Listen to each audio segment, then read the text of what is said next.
आपण पाहताय शिंदखेडा माझा टीव्ही न्यूज, जे सत्य तीच बातमी। 2 दिवसांपूर्वी भीषण अपघातात गंभीर जखमी झालेल्या तरुणाची मृत्यूशी असलेली झुंज अखेर अपयशी ठरली आहे।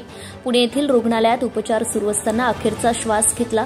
या घटनेनंतर गावात शोककळा पसरली आहे। मिळालेल्या प्राथमिक माहितीनुसार शिंदखेडा तालुक्यातील चिलाने येथील संदीप नारायणसिंग गिरासे हे आपल्या कुटुंबासोबत पुणे येथे राहत होते। पुणे येथील एका कंपनीत ते कामाला होते। दिनांक 13 रोजी सायंकाळच्या सुमारास पुण्यात रांजणगावकडून शिरूरकडे मित्रासोबत मोटरसायकलीने जात असतानाच समोर चालणाऱ्या MH43 CE 1662 या मालवाहू वाहनाला मोटरसायकलीने धडक दिली। अपघाताच्या घटनेनंतर उपस्थितांनी संदीप गिरासे व त्यांचा मित्र दोघांना गंभीर जखमी अवस्थेत उपचारासाठी खासगी रुग्णालयात दाखल केले।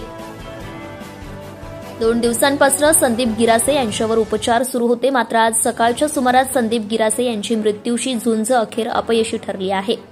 रुग्णालयात उपचारादरम्यान संदीप गिरासे यांची प्राणज्योत मालवली। त्यांच्या पश्चात पत्नी, आई वडील, भाऊ बहीण असा परिवार होता।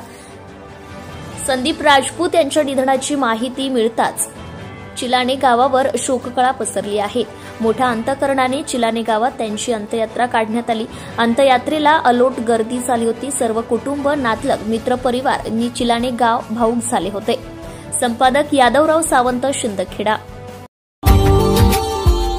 Subscribe now and press the bell icon.